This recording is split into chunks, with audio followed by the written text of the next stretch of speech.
Yeah, what's up, everybody?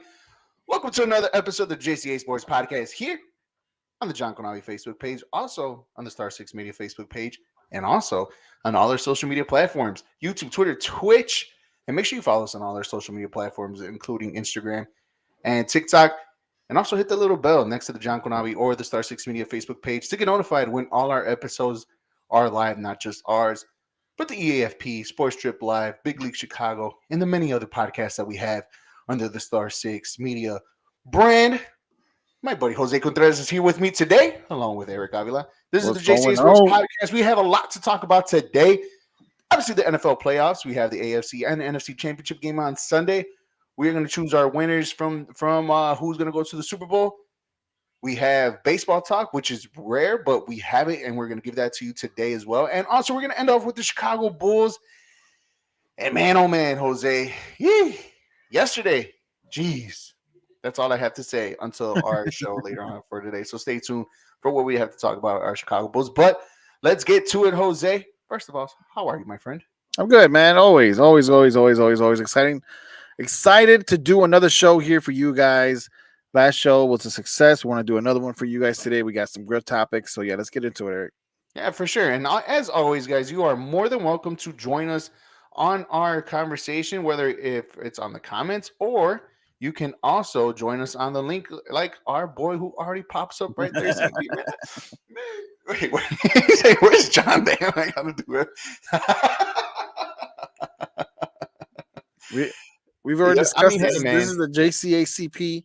Yeah, You know what I mean? The the J is Jose, JCPA. the C is you for CP, and then the A is for me for Avila. I mean, we got it covered in all different angles, bro. You good?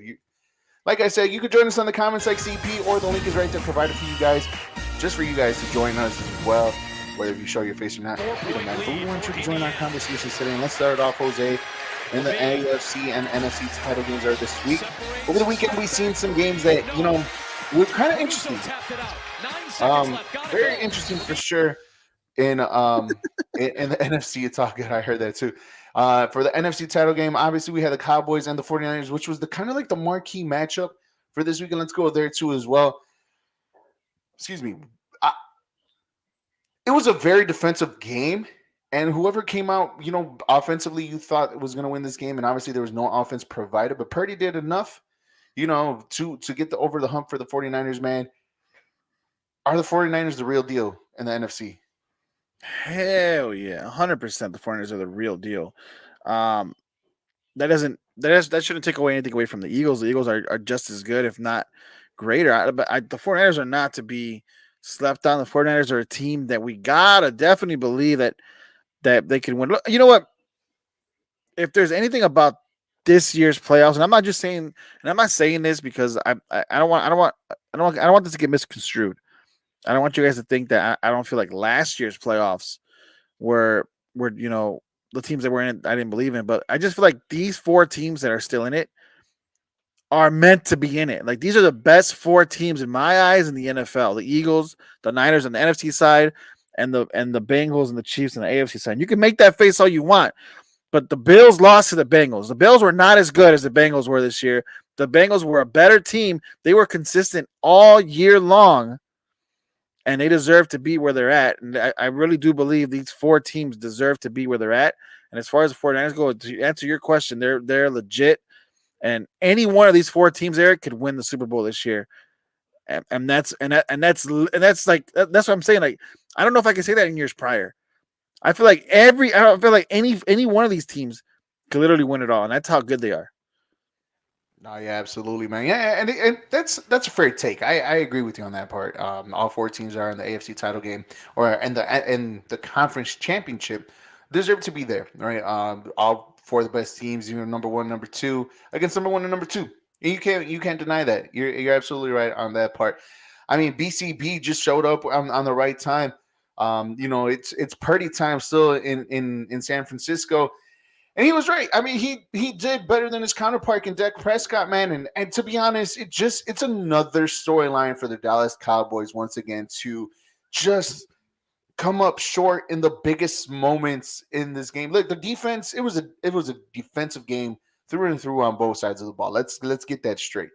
These guys are the number one and number two defense in the whole entire NFL, and I will argue anybody on that. The athleticism and the hitting and just the everything. These both teams can play defense. It's just who could provide more on the offensive side. And that was just the 49ers. Dude, what the hell was that last play from Dallas? What were they thinking?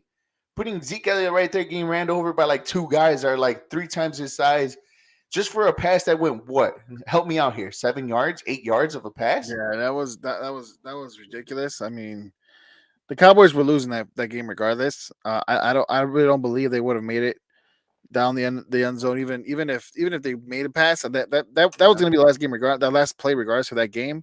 But whatever they did, that play was just it was horrendous. It was horrendous. Exactly. I want to know which one's worse. The fake punt from the Indianapolis Colts years prior, or the one that we just saw against the Cowboys and the 49ers over the weekend?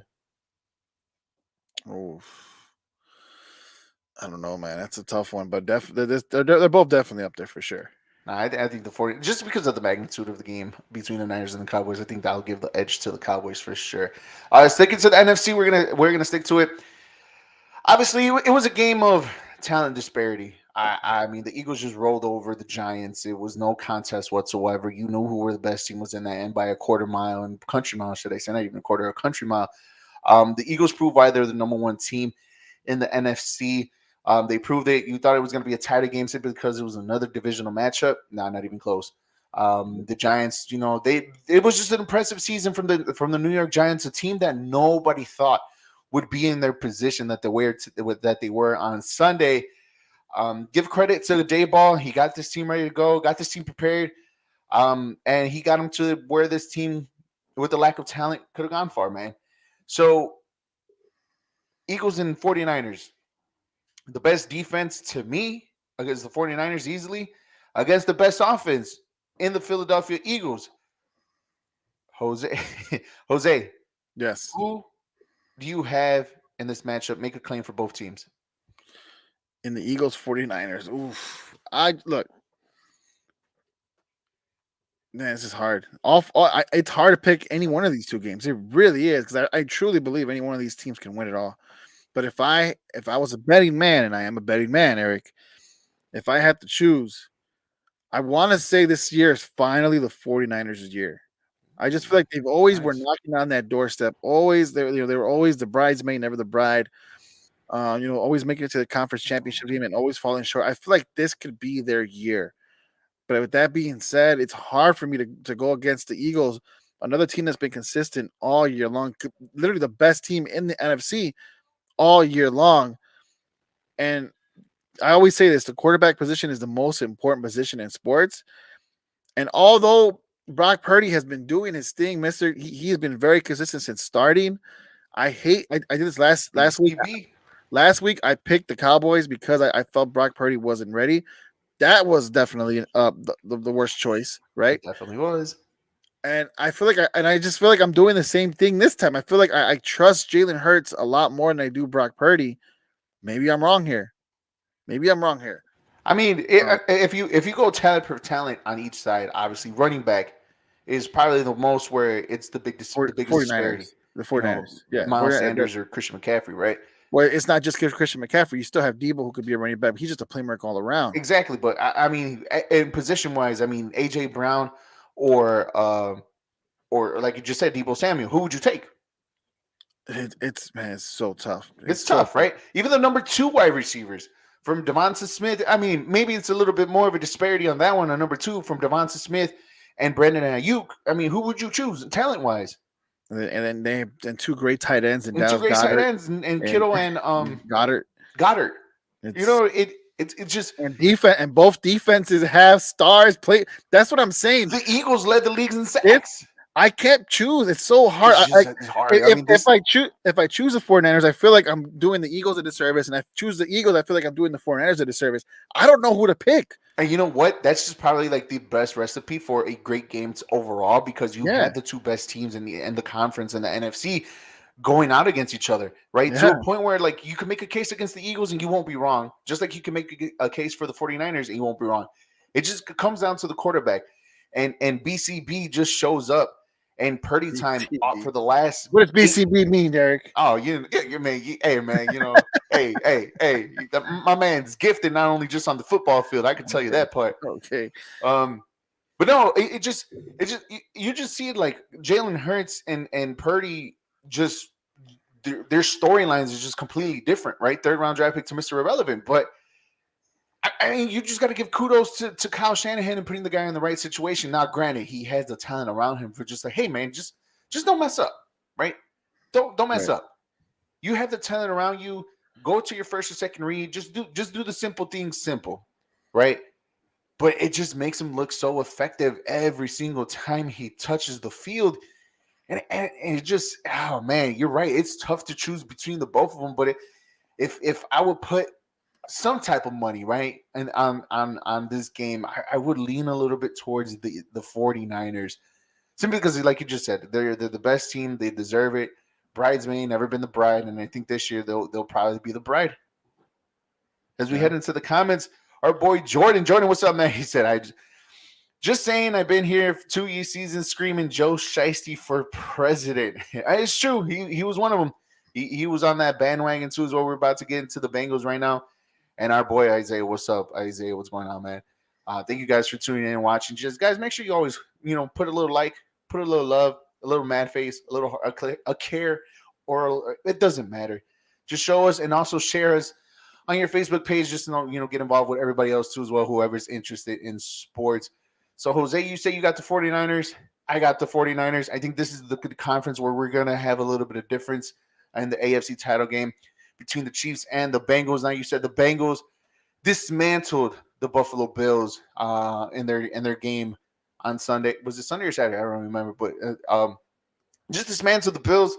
The Bills, everybody was kind of like their favorite sexy pick to win it all from the beginning of the season, especially after the Hamlin situation a couple weeks ago until today. The Buffalo Bills were the sexy pick for everybody.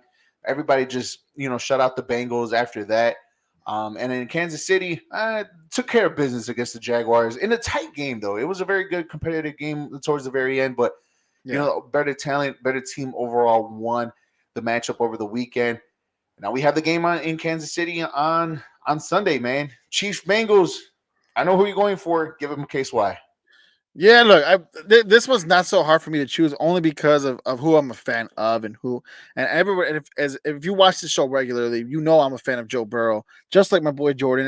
Joe Yeah, Shiesty for president. Justin Um, Herbert and I Aaron regard Rodgers. yes. Say what you want, but regardless, you out of the three of us, out of you and I and John, you guys know I was the most supportive of Joe Burrow and the Cincinnati Bengals. I'm the only one out of the three of us that said that they will make it back to the Super Bowl. You guys didn't even think they'll make it back to the conference finals, and yet here they are, proving you guys wrong. And I truly believe they have what it takes. But again, it's one of those games there. Just like I mentioned for the NFC side, I would not be surprised if the Kansas City Chiefs make it and win this game because again, all four of these teams are capable of winning it all. And Kansas City is that one team that they're like the new they are the new New England Patriots to me when they had Tom Brady. That's the team that's going to be there every single year. Yeah. That's that they're gonna be in the mix every single year. As long as they have Andy Reid as head coach, and as long as they have Patrick Mahomes doing his thing in the quarterback position, that team is legit, man. And you know who else is legit? You know who else is legit? I Let's love that bring him segue. in. That's Let's the bring best way to him introduce somebody in. right there. Our I boy love it. CP. Hey, Yes. that was real. I appreciate that, Jose. That You was real. that was good, Jose. I'll give you a 10 out of 10, a round Come of on, man. applause. Come on. You know Let what? me Just do it. take over the show, Jose. I've been It's doing about this. time I've you been doing it for deserve it. 2 years, bro. Come on now. I work in radio. Let's do this. Hey, What's up, CP? what's What's up? going on, CP, man? Um, Yeah, so we're here. First, we talked about the NFC. Let's get your take on that one real quick. And since we're talking about the AFC side, man, who do you have on the NFC coming out of the Niners and the Eagles? um, it's tough. I mean, obviously the sexy pick, you want to go with the 49ers, because Super sexy. they hot, man. They hot. Yeah. BCB. That's all I gotta say. Right, but at the same time, I got to go Eagles, bro. The Cowboys showed me how you can get to Brock Purdy. I don't want to say, yeah, he made you right. He made enough plays to win that game for them, but at the same time, the Cowboys.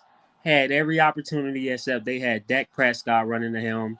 I feel like if it was any other quarterback in that situation, they find a way to get it done. But it's Dak. 100%. I've never been a full believer in Dak, at least not in this time of the year. So if Jalen Hurts just beats Jalen Hurts and try to play mistake free, I know the 49ers are going to try to force him into mistakes. I see no reason the Eagles should win a low scoring game. I think both defenses will control this game, but I think the Eagles win it in like a low scoring, close one, probably like on a game winning field goal or something. That sounds about right. I mean, Yeah. give the talent on both sides. Obviously, defense always travels on the road, right? For And sure. the 49ers are going to Philadelphia in a cold environment. It's going to be obviously the advantage on the Eagles side for that part. But you're absolutely right. I mean, the defense of Philadelphia led the league in sacks.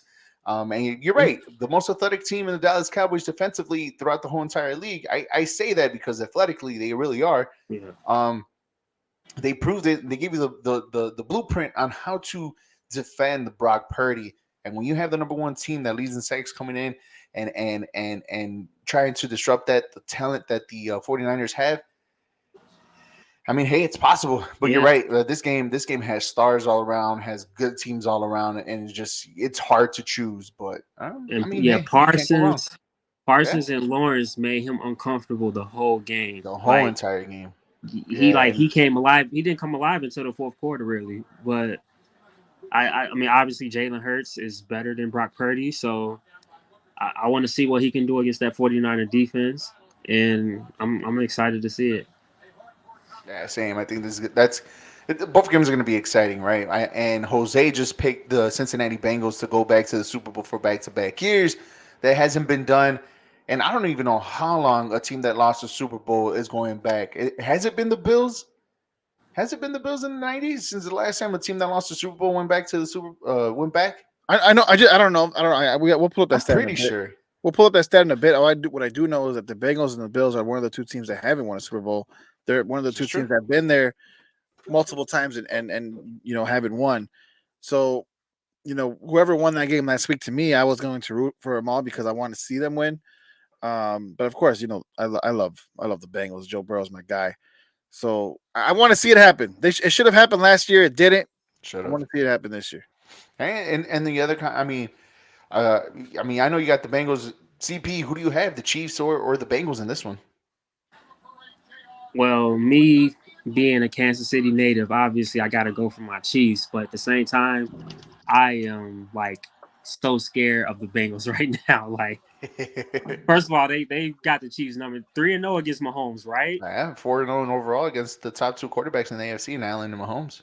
And now he's hobbled, and I know we still got kills. I know Mahomes is still Mahomes, but not having Tyreek Hill in this situation, like now it scares me a little bit.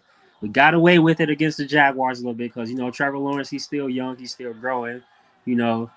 But I don't know if we get away with it this week. I don't know if, like, the talent of Mahomes can overweigh the injury he's dealing with, and these receivers, like, they've been okay like most of the year, but like in a like situation like this, I'm not sure how I feel about Juju, Watson, Kadarius Tony. Like, are these guys really going to get it done? Like, I know Chase, Higgins, and Boyd going to get it done with Burrow. Like, their talent on Cincinnati side is just so like it's staggering and it's scary. And Chiefs defense haven't really been known to shut it down. They were great last week. I'll give them credit, but against this Cincinnati offense, I'm not sure. And Joe Mixon too. Joe Mixon, I can't leave him out.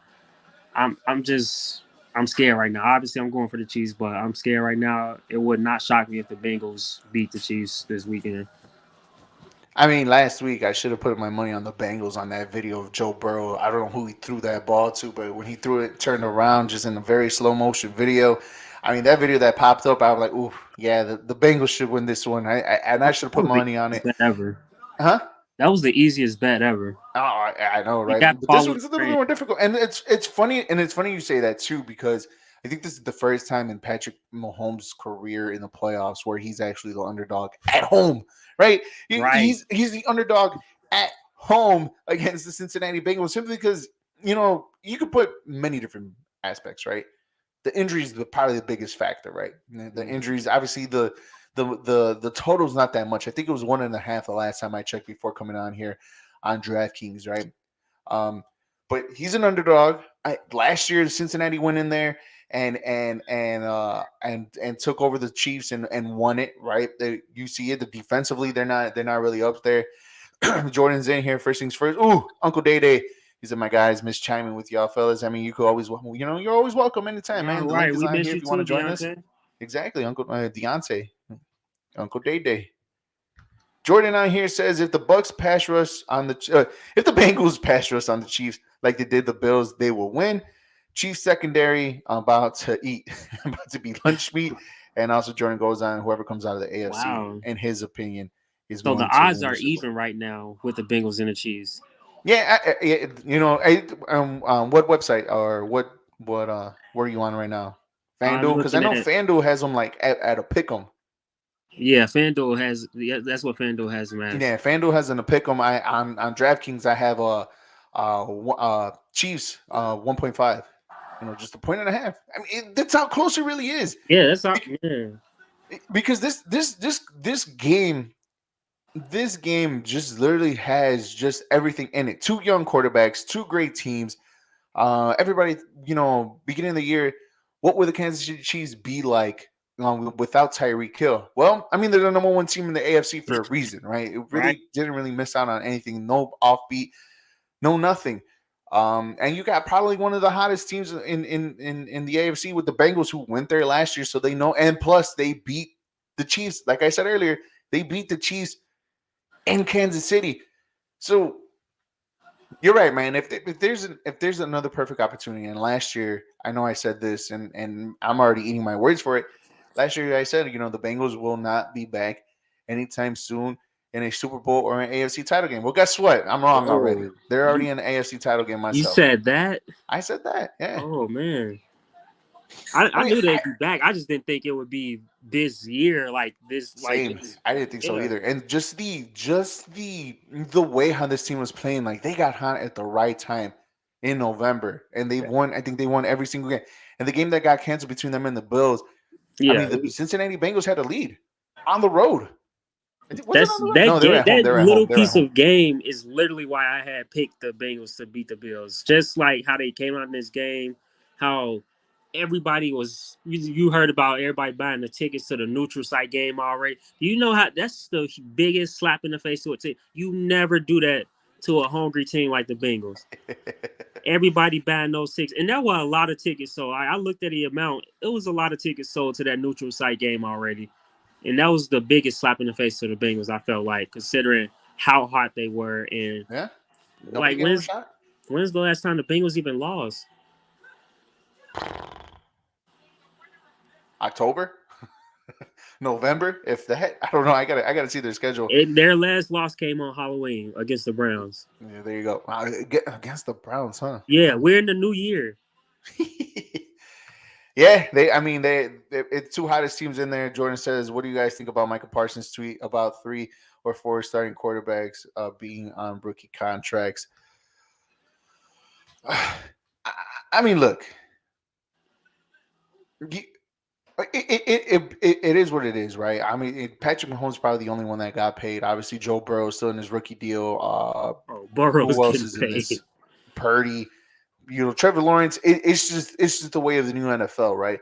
The Jacksonville Jaguars, I think they did the perfect way or the perfect solution to how to build a team around a quarterback with a rookie deal, right? Mm-hmm. I mean, same thing with the Cincinnati Bengals, right? They gave him a number one wide receiver, and they just built around him too as well. The only one, and Purdy. I mean, Purdy is just house money, right? At this point, because they had Jimmy G, he's down for the season. They have Trey Lance. If Trey Lance was down, and I mean, if the Niners, if they had Trey Lance, I don't think they would have been in that position, but that's a different conversation.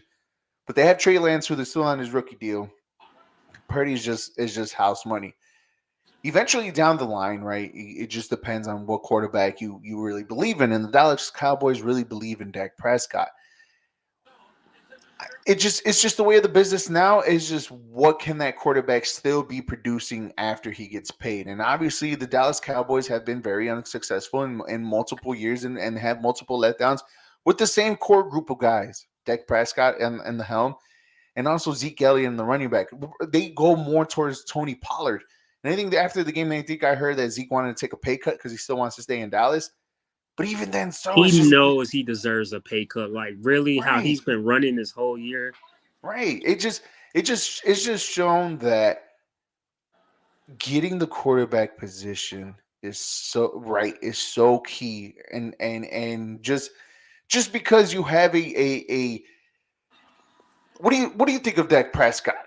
Middle of the pack quarterback, Probably. probably. Like he's like outside of the top 10, but you could flirt with him in the top 10.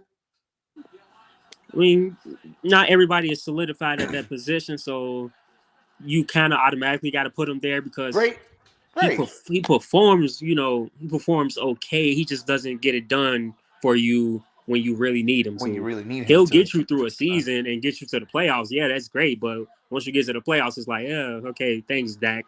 You know, Right.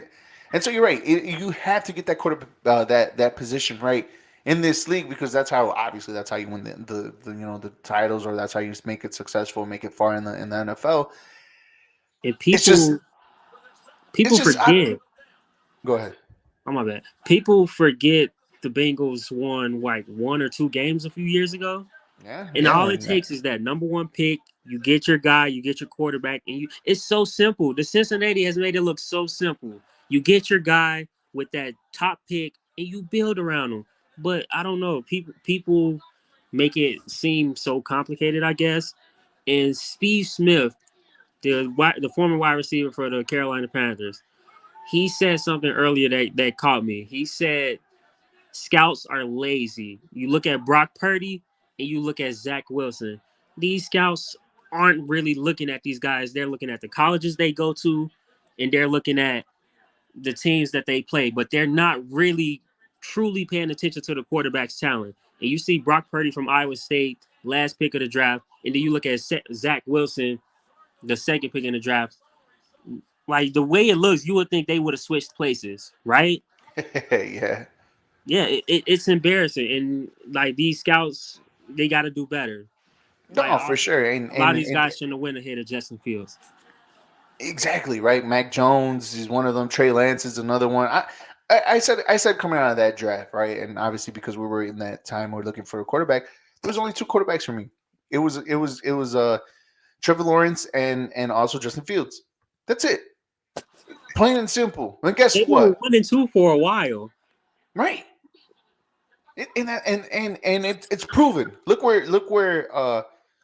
where Trevor Lawrence is at. He just lost in the divisional round. Justin Fields almost set the single season record in rushing yards. Yes, he has a bad team around him, but the Still upside performing. is so much higher than the other two. Granted, let me take a step back real quick. Granted, Trey Lance started and he got hurt, but he's been riding back up for the last 2 years. And when it was time to shine, he got hurt. So his is still kind of up Yeah, the we're air, still on the fence about him, but right? just imagine if Justin Fields had the team that Zach Wilson had. Oh my god, I The think Justin Jets. Fields would If have he been a had a damn Garrett god. Wilson, if he had a Brees Hall behind him, Exactly, and Zach Wilson is just a dud, man. I think he's going around chasing milfs before he goes chasing down a playbook and stuff not like. But that's milk. another podcast, right? That's another conversation for another podcast. Let me not go there.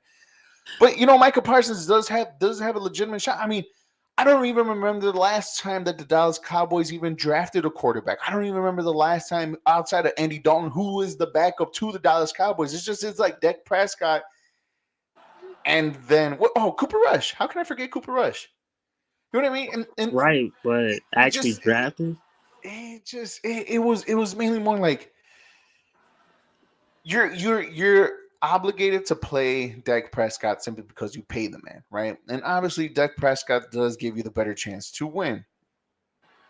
But is he the right man for the job? And that's where you kind of seen it over the weekend and a couple of the With plays. I mean, there's memes about him, throwing his helmet and he got intercepted. Like there's I saw memes that. about him, just trying to find another ball to throw to get intercepted. And there's a reason for it because when it comes, like you're right, when it comes down to crunch time, He's not there. Would it That's be where you need wrong the for me to quarterback the compare most. that to a Zach Levine situation that the That's Cowboys are in? man. You know what? You just hold on that one, man. Just hold on that one for another segment or two. The Jca Sports Podcast here on Facebook, YouTube, Twitter, and Twitch, guys. Make sure you follow us on the John Konavi Facebook page and also the Star Six Media page too, as well on Facebook. Hit the little bell to get notified when all our episodes, not just the JCA Sports Podcast, but all of the other podcasts under the Star Six Media production. You As get it Jose, all out, welcome Jose. back, man. Huh? And You get it so all my out. pick, if you can read the Oh yeah, board, yeah, yeah. this is my I, pick right here. I was getting audio 49ers and ready Chiefs. for our last segment. Oh, my bad. Yeah, this is mine. 49ers and Chiefs. It's not the safest one, right? But I think throughout the whole entire year, I did say if it's Jimmy G as quarterback, the 49ers will make it to the Super Bowl, and I don't see anybody beating the Chiefs. I mean, that was just me, in the beginning of the season. Brock Purdy is now the quarterback, BCB. But I'm still riding him. He's a hot hand. He's one of the hottest hands in all the NFL. And obviously, if we do the ranking of the top 4 quarterbacks, we're picking them last. It just depends on where you put everybody else. I know Jose will probably put Burrow, Mahomes, Allen, and then Purdy. I think that'll probably be his picks on the top 4 quarterbacks that are left. But we all know that Purdy will probably be the last one because I'll still put him last ahead of the other ahead of the other 3. As you And it's just the way it is. But Kyle Shanahan, he just knows how to hit the right buttons at the right time with players and quarterbacks on that team. So until I see that, 49ers and Chiefs are my Super Bowl for the next couple of weeks. Jose, you say you had the Niners and the Bengals, right? Yeah, man. I want to choose the Niners and I want to choose the Bengals. Damn, that's tough. Okay, look, you can go any route, any route. Go any route? I really mean that any one of these teams can win it all. We're winning as NFL fans, really are, because we're This going to is see true. some 2 good games. I just hope they're not blowouts, but we're going to see some really good games for sure. CP, and who do you had again? Eagles and Chiefs, but it wouldn't shock me if we get Eagles and Bengals. Cool. And I want to know what you guys think too as well. Put it on the chat too. Who is your Super Bowl pick between these 4 teams? Between the who's coming out of NFC and the AFC? Who is your Super Bowl pick coming up? Real quick, guys, we're going to transition to baseball as you guys are listening to the JCA Sports Podcast here on Facebook, YouTube, Twitter, and Twitch. And there's news coming out today out of Chicago. Very unfortunate news about the team on the South Side and one of their major signings in the offseason in Mike Clevenger, who just signed only a 1-year deal. I forgot I think it was like $13 or $14 million guaranteed, obviously, because it's the MLB. But the report that came out that there was an incident over the summer last year that Mike Clevenger just on a domestic abuse on his wife. I read her name, I just forgot. And also on that, and also spitting used tobacco on their child as well. Guys, give me what's your take on this? Where do you stand on the White Sox? Is it wrong of them not doing their due diligence and finding out about this anytime sooner before giving him that contract? And how does it look for the White Sox as an organization? Let's go with Jose. Oh man, when this report came out on the Athletic yesterday, and when it did, I was like, whoa. I'm like, I didn't think much of it because we have cases like this. I just felt like that. It sucks. It sucks. But at the same time, it's like this has been an open investigation for a while now. Yeah. This incident, both incidents happened when he was still with the Padres. So my thing is, did the White Sox know this was going on? If so, what were they thinking of bringing him in? It's not like he was a really great player coming in here to help this team. I mean, he's supposed to help the team, but if you think about the baseball side, he isn't great now. You know what I mean? He's a good player, but he isn't great. So then it's like, what are you doing bringing this guy in with these issues, knowing that there might be an investigation, knowing that there might be a suspension, something coming? So it's like, what are you thinking? Then there's more reports coming out today, and one of the writers who wrote that piece was on 670 The Score earlier today. I listened to that interview. And the way she made it seem, it almost seemed like the White Sox had no idea what was going on. This was kind of a surprise to them that this wasn't even an investigation to begin with. And if that's true, what the hell's going on with the Chicago White Sox? Because wow, you paid this man, you brought this man in, and you didn't even do a background check. You didn't do any due diligence at all. You didn't do anything, any investigation to see. Okay, I'm bringing this guy. Let me just make sure everything's good because this isn't the first time he's had domestic abuse issues. He's had one with a prior partner before this woman that he had a child with. So it's like, okay, this guy has known issues, right? And yet you didn't do any investigation to figure out what's going on. You didn't do any of it. I mean, you literally brought this man in and paid this man money. What is going on with the Chicago White Sox?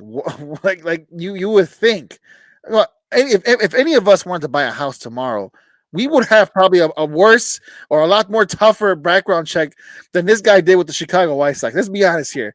So what the hell is going on, Eric? CP, you're wearing a White Sox hat Man, right yeah, now. CP, you wearing What's a going hat, on? man. Like, I mean, take it off, bro. Take it off. There's, man, what the Man, hell? That's your team. That's your team. I'm trying to hold out hope, man. Like, okay, Mike. Okay, we know why he keeps getting these chances because pretty much the 2 years we seen from him from Cleveland, there was some chance there that he might be something. Like he had 2 really good years with Cleveland, and that's what I feel like San Diego and now the White Sox, they're looking like they're hoping they can, recapture lightning in the bottle. But like allegations like especially like you said, he's already had allegations like this before. And then hold on, bro, it's a 10-month-old girl, like a baby, like Talk it, about it, it looks POS bad, when man. you see one, right? Right, Talk about POS. like I'm we already seen like how serious these should be taken, even with the Trevor Bauer situation. Like we seen how these should be taken seriously, bro. And Chicago White Sox, like it hurts me to be a fan of these guys sometimes because like the ignorance and the owners of the team, like they just showing their incompetence, bro. And it's like I mean, yeah, I'm with you, Sam. I understand exactly what you're saying, bro. yeah, he's saying Sox are a poverty organization. How can you not do your own research before signing a player? This team just finds a way to get worse at every single freaking step that they take. Obviously, I just It's added some few embarrassing words, even in the offseason. because it's embarrassing because the potential is there, and you keep making these bonehead signings. I didn't even understand the signing in the first place. I get it. You want to see if Mike could somehow get that back, but like, was it really worth it though? And we gave him what, 12 million? Yeah, it's over 13, something like that. Sounds about right. So It's up there. I don't know. There were plenty of pitchers on the market we could have went after, but of course, White Sox is going to be White Sox. They're going to, try to stay as cheap as they can. I totally was okay with the guy from the Yankees we just signed, Benintendi. Benintendi. Yeah, I It love doesn't that seem like signing. it just doesn't seem like these guys like this organization. It's like who's in charge here, right? Because Tony La Russa was Jerry Reinsdorf hire, right? And then you have, and then who signed this guy? Was it Rick? Was it like what's going on here? Because then Rick's pick was their new coach, right? Whatever, I forget, his name escapes my head. Grateful, right? No, it's not Grateful. I don't know, but they didn't even get that one right either. I don't But remember. go on. No, I didn't like that one either. Well, that's what I'm saying. It's like, what's going on here? You guys, like, this team seems like a really poor. At least right now it does, right? And but because before this season, this team looked legit, right? These last 2 years, when Tony Russa came in, this team was, at least for us, was one of the favorites to win. We thought they were going to win it all. They had this championship window. The players were there. You had this Hall of Fame coach that was supposed to take you to the next step, a Joe Madden type transition, and it didn't happen, right? So it's like, okay, you guys were injured. These last 2 seasons, like crazy, very inconsistent play, and you get a new head coach and a new voice. Maybe that turns things around, but yet you're making boneheaded decisions like this. You let Jose Abreu go.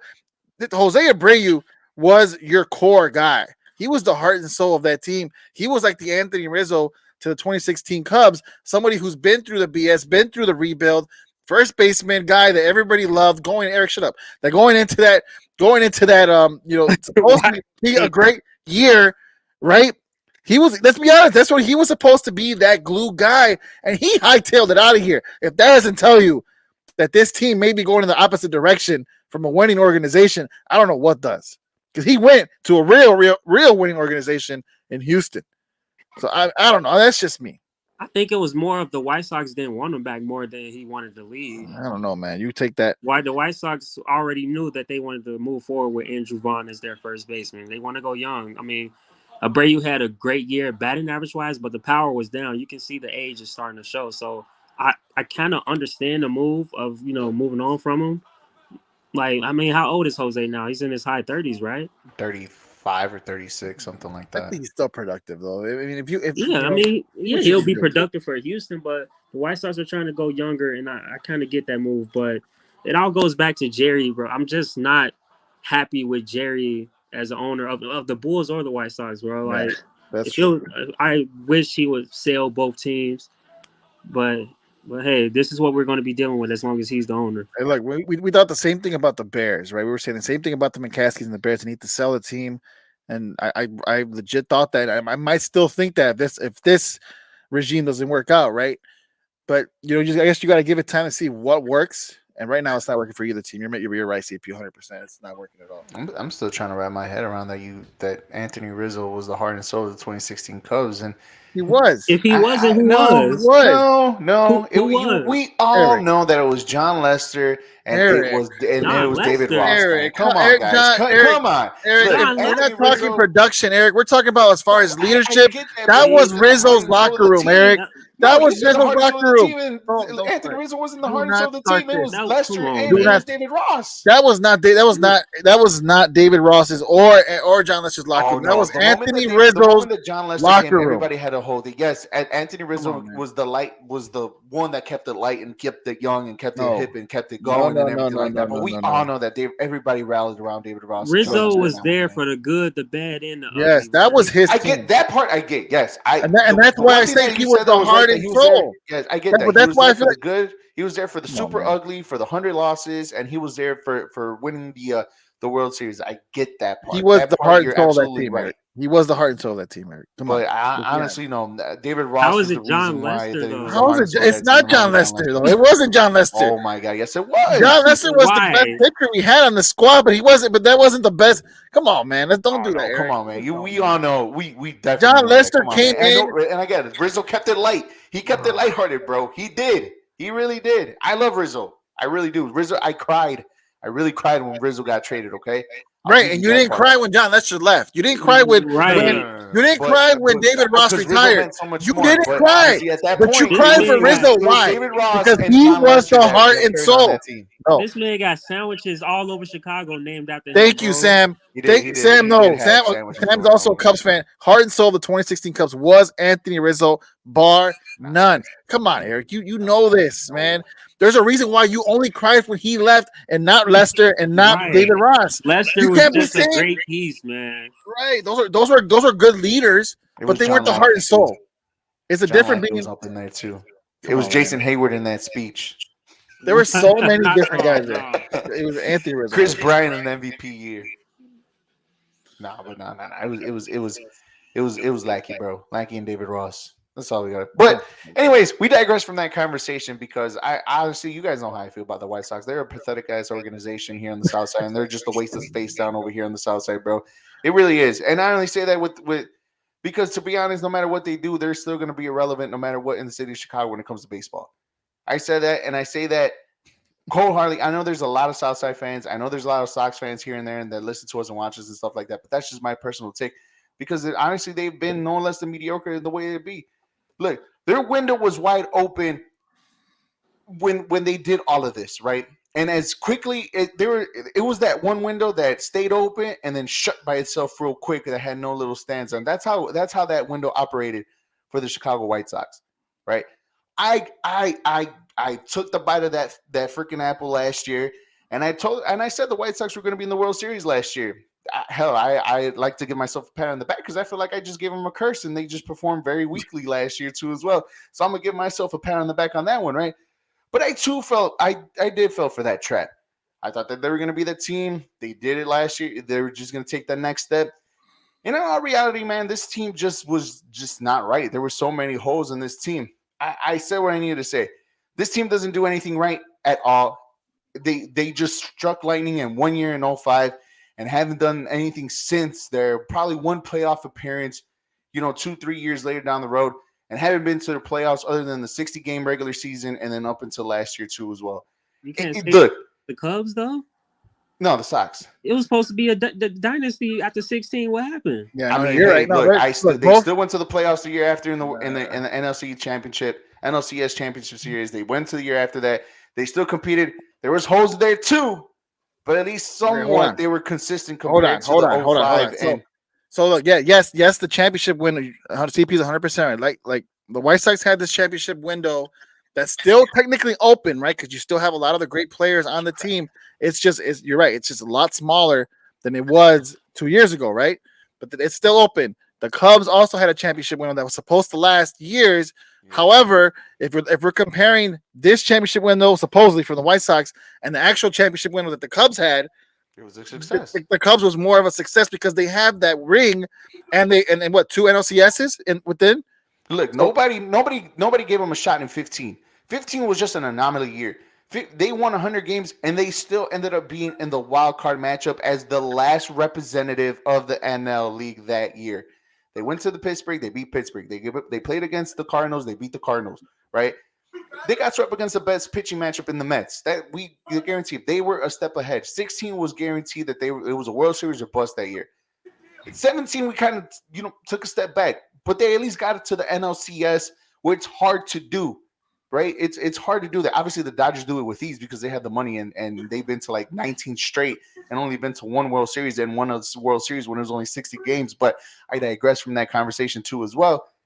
But it again, if we're talking about championship windows, the Cubs were at least somewhat in playoff contention mix in between then. Other than '05, they were in the playoffs probably once in '08 or '09. I don't remember, but they fell off that time. And then it hasn't been up until 2 years ago that they haven't been in the playoffs since, and they haven't done anything. And now that the opportunity where the window is wide open for the White Sox, that we thought that this was going to be the change, it hasn't. It really hasn't. This team has the opportunity, yes. If you were to tell me today, right now, to choose who will have the better season or who out of the both Chicago teams, who has the better opportunity to make the playoffs between the Cubs and the White Sox, I'm leaning against the White Sox just a smidge. I mean, I'm talking I about mean, just a smidge, look, simply because of they have at least been there and know how to get there compared to this newly rebuilt, this newly look Chicago Cubs. But I'm talking about just barely, and a decision like this makes me kind of lean a little bit more to the Cubs. But I'm still saying the White Sox just by a smidge.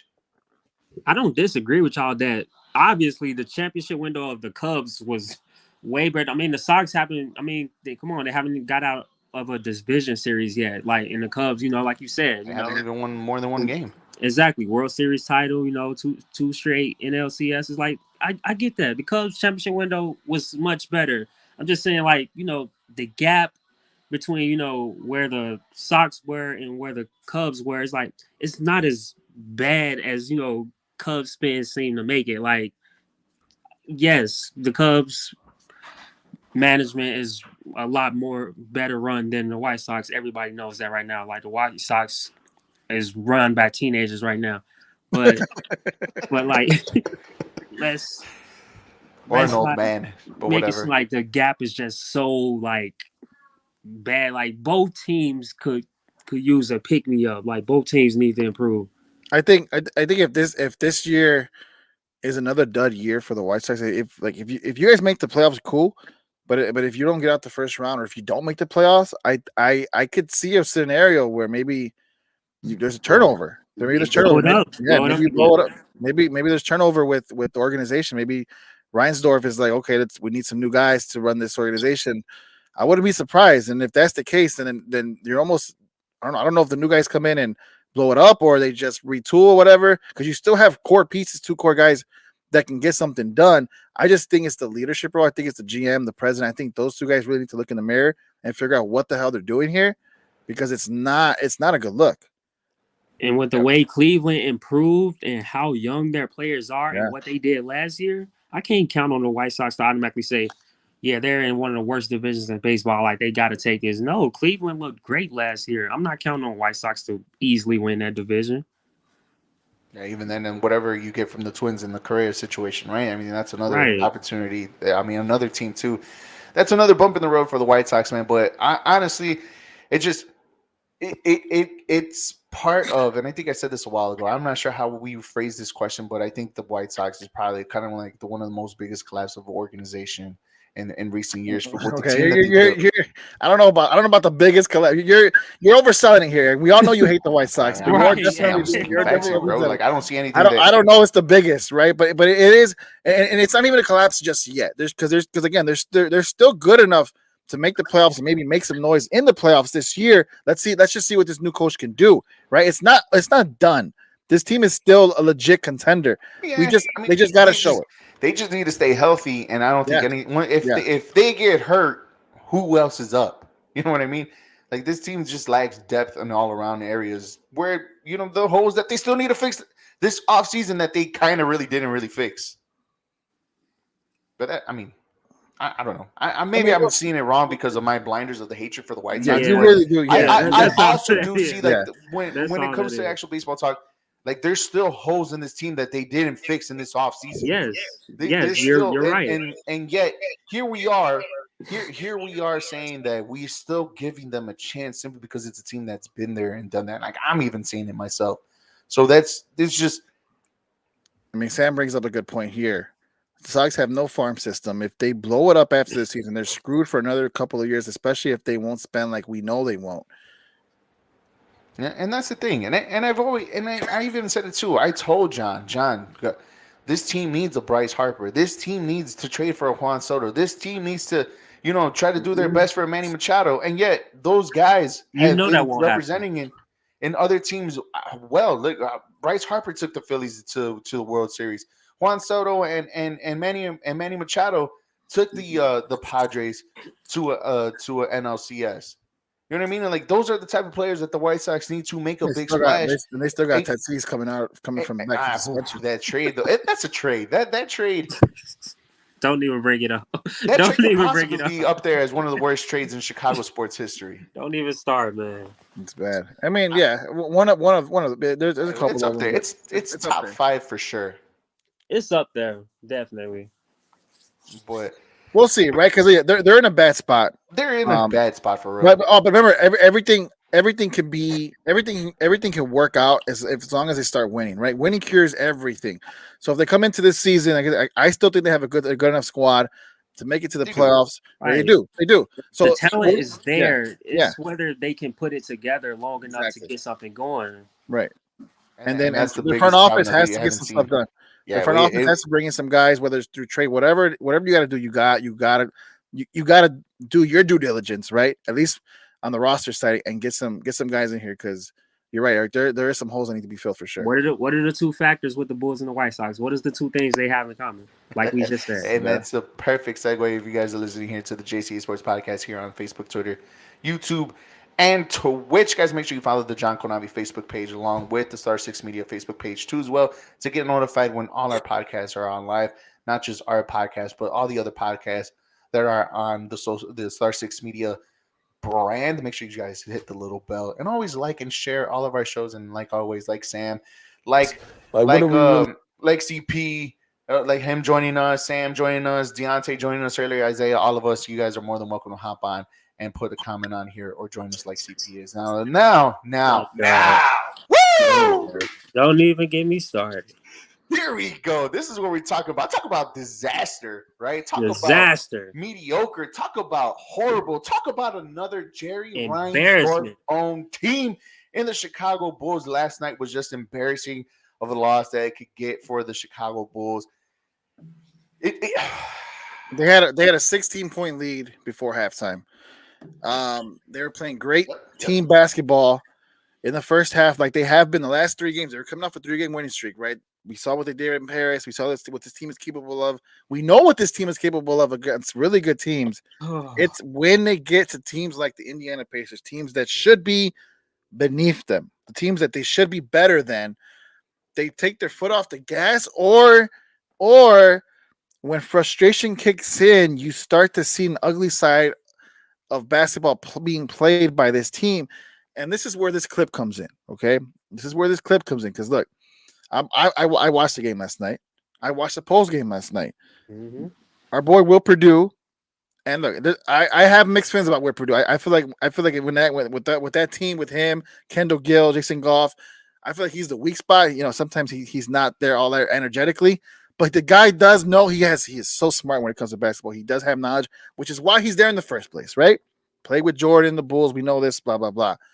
He brought up a really good point last night, and I thought about, I was like, man, you know what? This is a really good point. Like, and the point he brought up is we know what this team can do when they work as a team, but when they get down to just playing isolation basketball, that's when you start to see this team really hit some rough patches. And I'm gonna play the audio, just about 3 minutes or so. So here it is.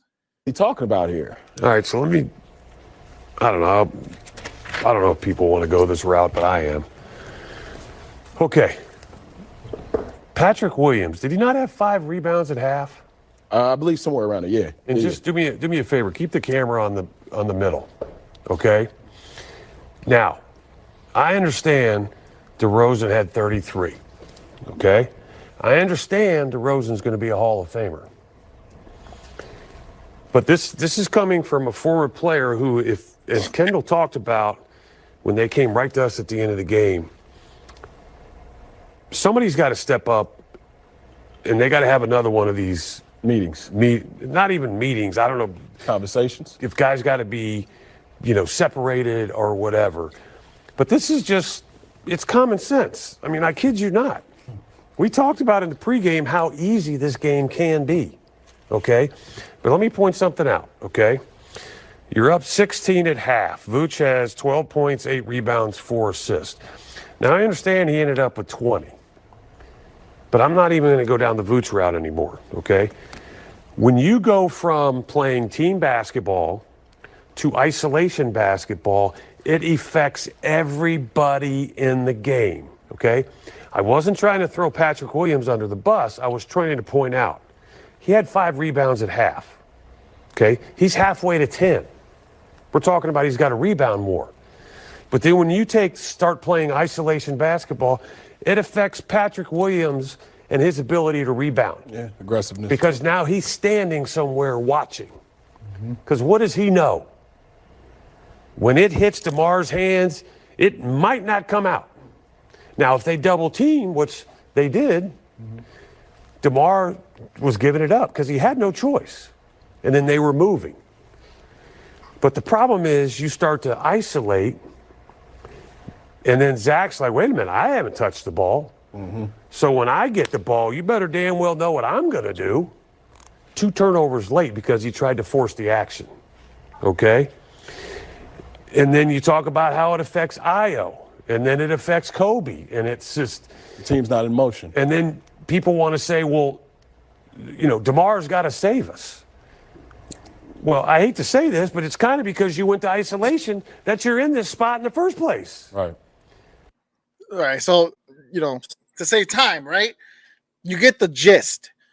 Yes, we love DeMar. Yes, he's a great player, but he's right. Whenever we all know this because we expect him to be that guy, but we only expect him to be that guy because it seems like nobody else is I don't know if we don't have confidence, if they don't have confidence, if he doesn't have confidence. DeMar DeRozan is a machine. He's a scoring machine. He's going to give you buckets.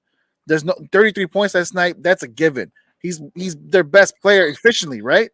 But what about everybody else? Zach LaVine, after this contract, he's going to try to prove all the haters, guys like Eric, wrong, say I deserve this contract, right? He's going to. So when he gets the ball, he's going to try to do the same thing, shoot, but he's not as efficient. Right, but DeMar DeRozan can't do it all, and he shouldn't do it all. You need to rely on guys like Zach LaVine, like Vucevic, who we know could be a pivotal role in the offense if you cater around him. You still have offensively minded guys in that team. So if DeMar's if he's playing isolation basketball, I agree with Will Purdue. I think it's hurting overall the entire team. And if Zach LaVine gets the ball and he's like, okay, well, I need to get mine up, that's hurting the team as well. But that's all contributed from isolation. So who's to blame here? Because I honestly feel like, yes, you could put blame on DeMar, Zach LaVine, or Vucevic, whoever. This is a coaching issue, guys. Mm-hmm. If these guys are playing the way they're playing, and we're seeing inconsistent basketball here and week game in and game out, who's supposed to be looking at film, figuring out why this isn't working? The coaches. Why hasn't? I'm not saying he isn't, but why are we still seeing the same BS over and over and over and over again? Go ahead, TP. I'll let you start. This, you know, when I watch the Bulls, I'm noticing the same thing I'm noticing from last year. DeMar's going to put up hella shots. Levine is going to put up hella shots, but in the end, we're just going to have to hope the Bulls outscore somebody rather than outsmart them and outplay them. That's how they have beaten those top teams. They just simply found a way to outscore them. The main thing I'm noticing from the Bulls' struggles is no consistency, like unorganized, like nothing. There's no setup, there's no plays being ran, nothing. When Lonzo Ball was there, they Levine and DeMar they scored, but in efficient ways. Like Lonzo made it easier for them, and without a true point guard there, you're noticing that the Bulls they come down and their first objective is let's get it to DeMar, or if he can't get it, then let's get it to Levine. And also, what I'm seeing is Vooch. I'm sorry to say this, but Vooch is looking like the second best player on the team rather than Levine. Like he's looking more important to me right now than Zach is, and Zach is. I'm sorry, but he's turning into a liability at this point, bro. Like 4-14, 0-7 from the three. Like what am I supposed to do with that? Keep in mind, Indiana has been terrible since Halliburton went down. Every team has been beating on them. Yes, they were good, but without Indiana don't have their point guard neither. So Right, they're all in flux. That's why they're right, struggling because they don't have their point guard. But right. Chicago, they've been without their point guard for like 2 years now. And they've found ways to, This guy somehow crazy. get past it, which is why I don't understand why they blew this lead. This is Well, what frustrates me so well, much. that's the thing. That's the thing, CP. Like you've heard Will Purdue. This is why I feel like this is so pivotal. He's right 100%. You know why? He said before the half was over, Patrick Williams had 5 rebounds. Vucevic had 8. Guess what they ended with? The The game same was thing. that's it. This is your starting power forward and your starting center, and they had 0 rebounds in the second half. This is why I'm saying, where is the adjustments? If you are Billy Donovan, what the hell are you doing? How is your two guys, your two big guys, have 0 rebounds combined in the first half? What that Second. blows my mind. That just doesn't happen, bro. Not one rebound between the two. There's no way. There's no way. Some say coaches, right? I say egos. I think egos are getting in the big way in this team. I think once ego are in the way, there's one thing in a player's mind, and it's happened to me before. And you get tunnel vision, right? You get tunnel vision because you see somebody outperforming you, right? Instead of making it a team effort, now you're making it into an individual effort. And I've noticed that a lot as of late, right? I noticed that literally probably in the last probably month and a half or so that I've been watching court, like literally legit watching Bulls basketball. So last night I stopped watching at the third quarter for 2 reasons. One, because I had to wake up at 3:30, at 2:30 in the morning to work today, right? So I literally had to put a stop somewhere to get some sleep. But the main reason was because in the third quarter, the Bulls started to piss me off because I was seeing that slowly beginning, and I once I turned off the TV, I'm like, the Bulls are going to lose at the end of the day. I said it right before I went to sleep. I woke up this morning, and hell, I was right. The Bulls lost. But it was more it was more the fact that what I saw today, I actually saw the fourth quarter today, guys. All right. I saw how it ended, even though I knew how the ending was. But it was a picture of Zach LaVine missing Caruso under the basket by himself. That made me want to watch this game on. Did it really happen live, or this is just Photoshop? Guys, that really happened live. And when your IQ is that low, and when you have tunnel vision and you have that big ego, you're gonna have your performances of what you just got because it affects the whole entire team. This team plays well as a team. Lonzo Ball has been gone for 5.5 years, even though he's been here for 2. Lonzo Ball is what if Lonzo Ball is the key contributor on how to keep everybody happy. That's a problem, guys. Well, he's DeMar he's a DeRozan, playmaker, right? Yeah, I mean, Yeah. he's a playmaker, and that goes. I feel like that goes more playmaker, into the floor argument. general, the Right, one with right. he's the IQ of 5 basketball Well, that's players what or I'm saying. more. That's why I'm saying like it goes more into the argument that someone like him, someone needs to take control and make this more of a team effort. And you're not seeing that with DeRozan or with Levine, Because right? they don't that's not in their DNA when it comes to playing basketball. Okay, It's Both, not. so then, but you both. have a coach who needs to figure something out, Eric. You have a coach. You still Tunnel have vision, my Alex friend. Caruso, Tunnel who I vision. feel like could be that guy. Tunnel vision, guys. That's what it is. You can say what you want. It's tunnel vision. These players get tunnel vision the moment the egos get in the way. CB, you were gonna say Levine, something. Levine is trying to play up to his contract. Levine, guys, he sees the money he's making. I'm sure he hears the criticism, Oh, he definitely hears it. and he's pressing. That's all that is. Levine comes out there with a goal every night to prove, okay, I'm the $200 million man. I got to show it. Last year, those 2 plays you were talking about where he were missing wide open people on easy shots, I feel like he would have made those plays last year. He wasn't under the pressure that he probably Right? feels like he's under this year. This year he feels like he has to like play like a LeBron or a Devin Booker or a Giannis. He No. feels like He he's has to got to play play like those above guys. DeMar DeRozan, and that's what it is. He does. I get it. Damian Lillard. You can name every top NBA player that you want that he has to play above, right? But no, he has to play to next to the guy that's in his team No, he because feels that that guy way. is outperforming him and He has feels been that way. outperforming him for the last Right. year But and a here's the half. thing. He feels that way. He feels like he needs to be better than DeMar because to him, this is his team. He's getting paid all this money. Like this is supposed to be his team. And so it's almost like Eric said, it's the ego thing where it's like, no, I should be the one getting these stats, not DeMar DeRozan.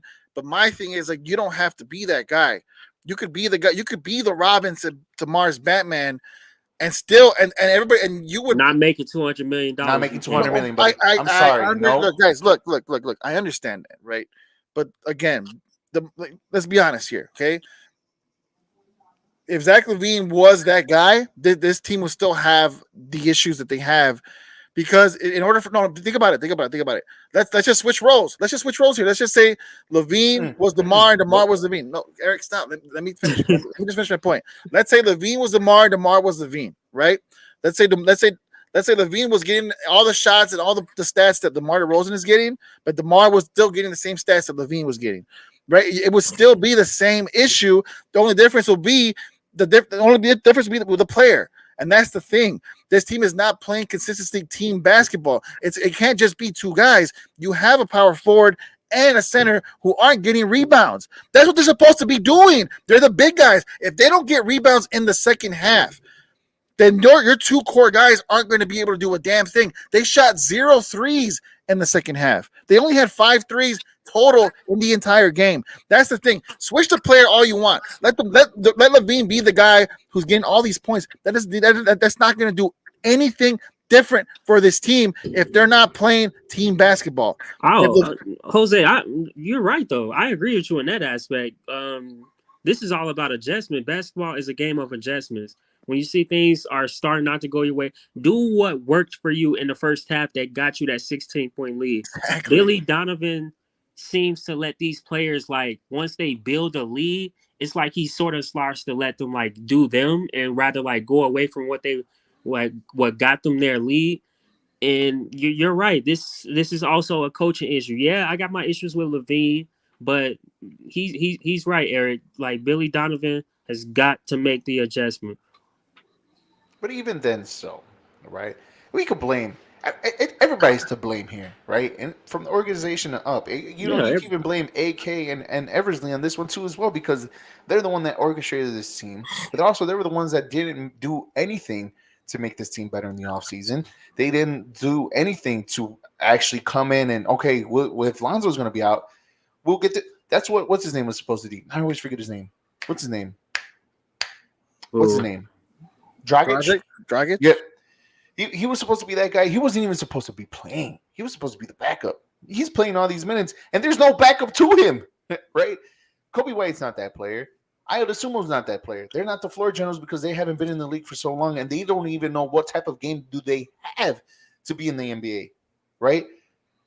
And you're right. You could say all this. You could say all this what you want, guys. And the moment that they sit down in timeouts or TV timeouts or whatever the case may be, and they're talking and do this and do that, your adjustments it's here is there. But who's actually doing this? Like who's like in the ear and keeping it in here? Right. It's one ear, not the other. Right. You could say adjustments all you want. This coaching staff could do whatever they want. So at the end of the day, it still comes down to the players because the coaches can only do so much. But what you're saying, Eric, what you're saying is that what you're saying is that these players aren't listening then to the coach. Do you think for a second this would happen under Greg Popovich? Absolutely not. Absolutely not. Why? Because he would sit their asses down. He would bench them and make his point. But that's coaching, Eric. But that is coaching. Hey, DeMar hated playing for Greg for that exact reason. Exactly. Right. Exactly. Though, what? It's not a coincidence. He comes from that system before he came to Chicago, and look, and he's a way better player than he was prior to being in San Antonio. There's a reason for it. It all points back to coaching. I get what you're saying. Bill Donovan's probably making adjustments, but these players aren't executing them on the floor. That's still a coaching issue because if you can't get to those players, then you shouldn't be there. Because the players, regardless of the fact, should be able to respect the coach. If Zach LaVine isn't listening to you, he doesn't respect you. And if he doesn't respect you, then maybe there's something there that you're not doing for that. And I hate to bring up my Lakers. They're right there with the Bulls right now, but if you think about it, they still got the same, I mean, not the old players from last year, but they still got a pretty bad team. But what has Darvin Ham got them doing? He got them playing hard, coming back from 25-point leads. I feel like if the Bulls had like a stern face like that, like a Darvin Ham, like a guy who was coaching the Celtics last year, I forgot his name. I forgot how you say his name. But Nia's Long, the guy who cheated on Nia Long. Yeah, the guy that cheated on Nia. I think it's Ime Udoka. Ime Udoka. Yeah, like you just need that face. You need that Eric Spoelstra. You need Rick Carlisle. Right. Yeah. The guy from Milwaukee. Like you need coaches like that. That's gonna like keep a consistent system going. Billy Donovan, I don't feel like he knows what he's doing anymore. Like he's just winging it at this point. A Tom Thibodeau type coach. They get down the court and they're so easy to figure out. Like they're going to DeRozan 90% of the time. And if you double him on defense, high pick and rolling, you're over with. That's it. And that's the thing. That's a good point. They doubled DeRozan. And because DeRozan has the ball, everyone knows he's isolated. They're not going to be moving around until they double him. Then he's like this, trying to play hot potato with somebody, and that causes more turnovers because nobody else is ready. And that's the issue. But that should be a coaching adjustment. You see that in the playoffs all the time. You double the best player, but you should at least have someone at least around there ready to go. And they're not doing it, man. And I'm telling you that the fact that there's a reason why they extended him quietly. And that's starting to bite them in the ass, I feel like. I forgot they even extended him. Yeah, they did over the offseason. And in a very quiet aspect. But even then, guys, it just these players aren't even good enough anymore. And they weren't even good enough in the tournament. No, they're good enough. They're good enough. No, they're not. They're good enough. They're not good enough. You're seeing it. You're seeing it when they play. Probably like two players that are probably good enough, but they're not good enough. I'm telling you, Eric. I'm telling you, you're seeing it when they play better teams. They're good enough to win. They're just not consistent enough. Exactly. That is the issue. And if you're not consistent enough, no, that's if they're not consistent. They're not good enough. That's more mental than it is physically. From what they're not good enough. They're good enough. They're not consistent. They're not good enough. They're not. No, they're not. They're not. They're not. What's the word I'm looking for? They're not mentally tough enough to stay consistent. That is the issue, man. That is the issue, and that all stems back to coaching. A better coach, I guarantee you, this team will be a lot more consistent. If they're a lot more consistent, watch out. I'm not saying they're going to win it all, but they're going to be a lot better, a better team than they are now. Because Eric, if This they team has weren't talent. Eric, if they weren't good enough, they would have been beating all them top teams like they were, bro. Like Right. we're seeing that the potential of the Bulls at their high point, it's there, but there's the consistency isn't there, and that falls back on one person, Yeah, Right. the guy the that you paid coach. 200 mil for. No. Well, okay, No. okay. No. Levine's not the coach, but okay. Right. It just You can't blame Levine for the deficiencies of the entire team. That goes all to one thing, and that's the system that they're playing. It's not Wait till working. your players' strengths. It's up to the coach to put Levine in the best position to Exactly. succeed. 100%. And it's not with and you don't do that with Levine when you have DeMar DeRozan in isolation. You don't. You're not helping Levine at all when DeMar DeRozan is isolating the basketball. I get it. He's your best scorer, but he should be the guy to when you need a bucket, a legit bucket. That's when you go to DeRozan. But that shouldn't be the entire game.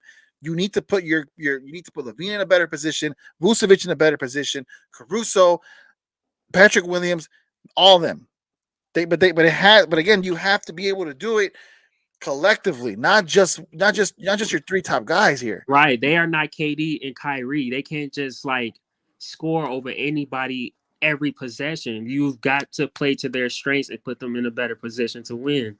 Don't send them out there and just have them think, okay, both of you guys go give me 30 and we'll take it from there. Like, Exactly. no, Right. we are not KD and Kyrie. We are not these top other teams that we think we are. We have to play like we're not Tatum and Brown. Like, Look at Utah. Utah with look at Utah, how Utah's playing with Market. They don't have stars there, but they're exactly. playing with their But team. you can't tell. But you can't tell, and it's making marketing look good. But Marcus numbers not as good as Rosen's. But the thing is, they're playing team basketball, and that right there is the difference. They're playing with each other for each other, not for themselves, trying to prove themselves for whatever reason. well, I just renounced myself as a Bulls fan and watching the Bulls for the rest of the year. I watch the updates. I watch the Damn, the highlights, rest of the year. and for the rest of the year, I mean, you only got like 20-some games left, it's more than enough. It's more than enough for me. like 30 It's some it's games. it's we've watched what 50 some odd Like games 40, I think left, it's like 40, 47 or 48 games already.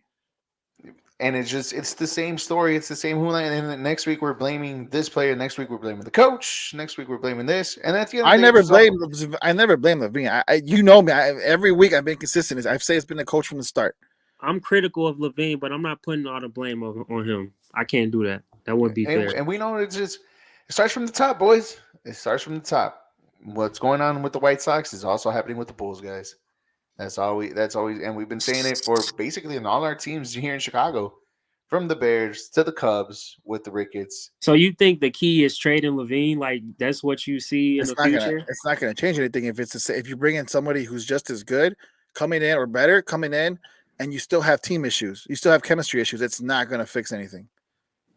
All right, I even agree with that one too as well. Like it doesn't matter who you trade. At the end of the day, this team's not going to get better on who comes in afterwards. Whether if you do trade Lamar DeRozan or Zach LaVine or Vucevic or anybody else, nobody, no matter what trade you do, does not make this team a whole lot better.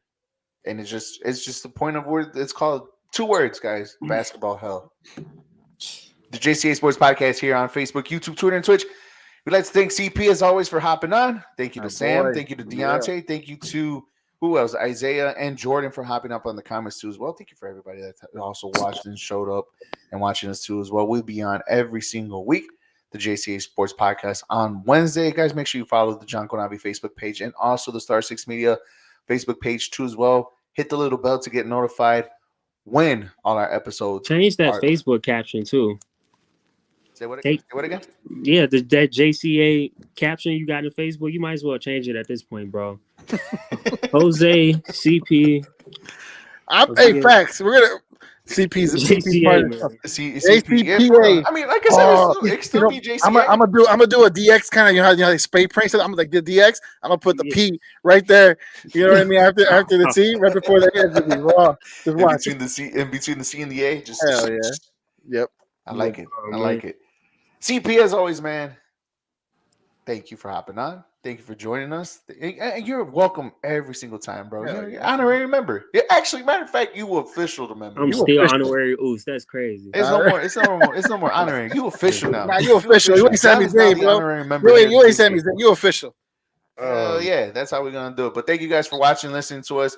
We'll be back next week for more sports talk. Obviously, Super Bowl. Obviously, more NBA, and then everything else, whatever happens in between, we'll give you guys that.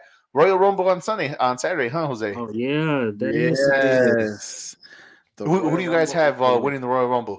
Go Who's ahead, your pick? CP. I'll let CP pick first. Honestly, I'm counting on a return from Cody Rhodes. I'm counting on the return from him. I hope he comes back and wins it. That's a good one. What about you, Eric? You know what would be an interesting storyline? Don't you dare take my Don't pick. you dare say it. What? Sami Zayn? Oh, that's a good one too. You would see that. You would be down for that at WrestleMania. Hey, I- look, the storyline is getting there, bro. It's getting hey, there. I mean, if it you feels guys like watch- it. If you guys watch the Sports Drip Live, that's what me and my brother were talking about. I legit feel that if The Rock's not going to come in, because there's reports that The Rock's no longer going to do the match with Roman Reigns. If he's not going to come in, then what else are you going to do with Sami Zayn? If this is all leading up just for him and Kevin Owens to team up to face the Usos, whatever. But I also feel like you're missing an opportunity here because he's really over with the crowd. You could do something that nobody would even think about happening with him winning the title over Roman. Why else would you even have him infiltrate the bloodline if Right. not to dethrone Roman Reigns? Daniel Bryan, 2014 vibes, man. Right, exactly. Exactly. Exactly. That's exactly what I was heading Exactly. towards, man. I think Now- Sami Now Zayn here's the has it. thing, though. Here's the thing. There has been reports that they have they have offered Stone Cold Steve Austin an enormous amount of money to face Roman Reigns at WrestleMania. If that's the case, that's who I think is going to make a surprise entrance at the Royal Rumble and win. Is Stone Cold? I That- personally that don't would want it be- to happen. No, man. That Wait, would be a hold on. disaster. I personally don't want it to happen, but that's the most WWE thing that can happen. And because Wait. Vince is back, I feel like it will happen. You're right. I forgot Right, that Vince is but the creative head of creation now, did man. we You're not see you're the absolutely Stone right, Jose. Cold- You probably won this one, bro. To be honest with you, Did we not see the Stone Cold Kevin Owens match? It was good. it was It was entertaining. It was fun. I enjoyed it, but Right, that's but- the only way you could get Stone Cold to actually fight in an official match. Just no holds bar. Let do whatever he wants, because if it's going to be a 10-15 minute performance in the ring, Stone Cold's not even going to last 3 minutes. That's what I'm saying. This is a WrestleMania match. Roman has held the title for like 3 years, bro. This has to be like a long 30-minute match. That's bro. why. That's why to me that shouldn't happen because he's already a part-time wrestler. He's not there full-time anymore. No part timers. So you've had you have both titles. And both brands have no champion because he's not there wrestling full time and he's barely wrestling at all. He only wrestles on pay-per-views now. So you have main eventing, you have Raw main eventing with the US title and SmackDown. I don't even know when they're going to have Intercontinental. It's just not working. You got to take the belts off Roman Reigns. That's why I feel like it either has to be Sami Zayn or I personally want Cody Rhodes to win because that storyline makes sense as well. Him coming back, making the promise to his father before his father passed away that he would finally win it all and hasn't. That needs to happen. And what better place to happen at Royal Rumble against somebody who's been dominant for like CP said 2 or 3 years in Roman Reigns. That's the perfect storyline to me. I mean, hey, there's two storylines there that could fit both ways. Mine with Sammy and Cody Rhodes too as well. I think you can't Yeah, you I'm can't okay go wrong with either either. one, though. I'm okay with both. Yeah, me too. I'm okay with both, and then both ending up winning the titles taken away. Like I'm okay with Roman Reigns not being the champion at all. Right, like, period. I'm okay with like him defending both titles. Like they split the titles up at WrestleMania. He defends both of them, maybe. Like I'm okay with that too. Yeah, They it's need two to- night now, right? It's Saturday 2 nights, Sunday? so have one face in one night and maybe lose just one. I don't know, but regardless, they, Nah, Right. let him lose they need to both. take them off. Either way, you got to split those titles up. You got Raw is losing its prestige because of that. Like Yeah. you've got to put a major title on both shows. Yeah, so you're right. You're absolutely right. I think Oli, hi Oli. Right. You're right, guys, and it's gonna be fun. It's gonna be exciting. You're gonna have more of this talk next week with Sports Strip Live with the Contreras brothers. And I mean, hey, we could get into it too. Hey, watch party at my house on Saturday. What do you guys think? Hey, slide CP. I'm done. Right. Let me know. I'd definitely be down for that. I love watching the Royal Rumble with other people. Hell yeah, same here. All right, guys. Well, this is fun. We extended the Jca Sports podcast for an extra 5-10 minutes. Talk about the Royal Rumble. You can see, we could do it all here. So thank you, Jose. Thank you, CP. Thank you, Sam. Thank you, Isaiah, Deontay, Jordan, everybody that was on the comments. Thank you very much for everybody watching and tuning in. We will see you guys next week. Make sure you guys follow John Konavi on Facebook, Star 6 Mini on Facebook, and as always, Jose, hit that outro. See you next week. Yeah, we the ones, baby. Let's go. We the ones. What the hell's going on? Jose.